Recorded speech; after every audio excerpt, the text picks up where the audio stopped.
Ah, on a retrouvé Sabina. Oh là là là là. On va aller aux États-Unis. Vous savez, en fait, là, je suis traumatisée des longs vols. Je me rappelle, tu sais, la première fois que j'ai fait un 12 heures pour aller en polo à Las Vegas, c'était 17 ans. J'allais en colonie de vacances et j'étais pas prête en fait. Là, j'ai arrivé en fait au milieu. Attends, on rentre dans un tunnel là, il va faire tout noir. En fait, au milieu du trajet, genre au bout de 6 heures, j'ai pété un câble.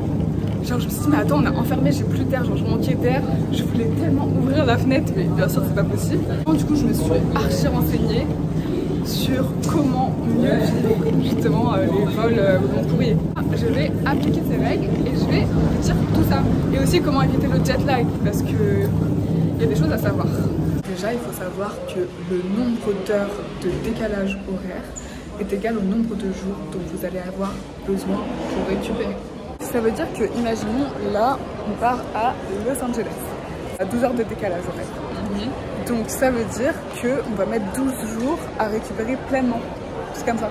En fait, 1 heure est égale à 1 jour pour récupérer. Non mais ça, je pense que c'est fou. Si, c'est vrai. Vas-y, les toilettes. Mais on peut réduire, je vais vous donner des astuces. Surtout, pensez à adapter votre sommeil, de préférence 2 semaines avant. Et sinon, 3 jours avant, essayez, si vous allez à l'est, vous vous couchez plus tôt. 15 minutes plus tôt, tous les jours pendant 2 semaines, et sinon 1 heure plus tôt pendant 3 jours. Et si vous allez à l'ouest, c'est le contraire. Mais faites pas comme moi parce que moi, par exemple, hier, je me suis couchée à 4 heures du mat, même 5 heures. Et là, j'étais KO, j'ai failli m'évanouir ce matin. Donc, pas extrême non plus, mais essayez d'adapter un peu en avant. Autre conseil, le café. Réservez le café pour la première matinée où vous allez arriver dans le pays de destination pour aider justement votre corps à s'aligner avec ce nouveau rythme. Cette astuce, je sais pas pourquoi pas plus de personnes le font, mais allez aux toilettes dès le début. Dès que c'est vert, allez-y, vous allez éviter le rush et surtout elles seront toutes propres. Concernant les distractions, si aucun film vous plaît, comme c'était le cas pour moi, rien m'inspirait, ce que vous pouvez faire, c'est de télécharger YouTube Premium juste pour un mois, juste le mois gratuit. Vous pouvez comme ça télécharger toutes vos vidéos à regarder plus tard. Moi j'en ai au moins 500. Et comme ça vous consacrez enfin un moment pour regarder toutes ces vidéos. Aussi moi j'ai toujours des playlists de méditation téléchargées, 2 applications même, qui sont dédiées aux hypnoses. Et j'ai même téléchargé mes méditations préférées dans mes fichiers pour toujours les avoir. Maintenant, on va parler hydratation. Est-ce que vous saviez que dans l'avion, l'air était très sec et donc vous êtes beaucoup plus déshydraté? Donc pensez à bien boire tout au long de votre vol.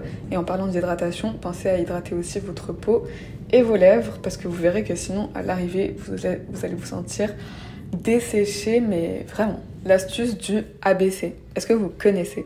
En fait, dans l'avion, au lieu de faire les 400 pas ou de faire semblant d'aller aux toilettes, faites avec vos pieds les lettres A, B et C en minuscules. Ça va faire tout recirculer. Concernant la nourriture, faites attention à ce que vous consommez dans l'avion parce que la nourriture très salée, les œufs, le café et l'alcool, à éviter parce qu'ils vont vous ballonner. En fait, parce que quand on est dans le ciel aussi haut, la pression de l'air change, ce qui perturbe énormément votre digestion et ce qui favorise les ballonnements. Donc moi, je me suis contentée de mon petit repas qui m'était servi, qui était assez équilibré, avec la petite mousse au chocolat pour la gourmandise. Et voilà. Vous connaissez l'adage de « après manger, marcher ». Eh bien, dans l'avion, bien sûr, on ne peut pas, mais l'astuce, c'est de faire des élévations de pieds. Vous savez, ça active les mollets et c'est un muscle ultra puissant. Utilisez le pouvoir de la lumière pour régler votre rythme circadien. Donc, mettez un masque pour faire comprendre à votre cerveau que c'est l'heure de dormir.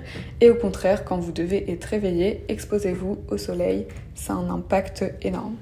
Enfin, dernière astuce, et toujours une petite lingette. Ça, c'est une lingette de mon ancien voyage. Heureusement que je l'avais gardée parce que là, ils en ont pas donné, mais gardez-la pour la fin de votre voyage, pour vous rafraîchir, pour vous réveiller.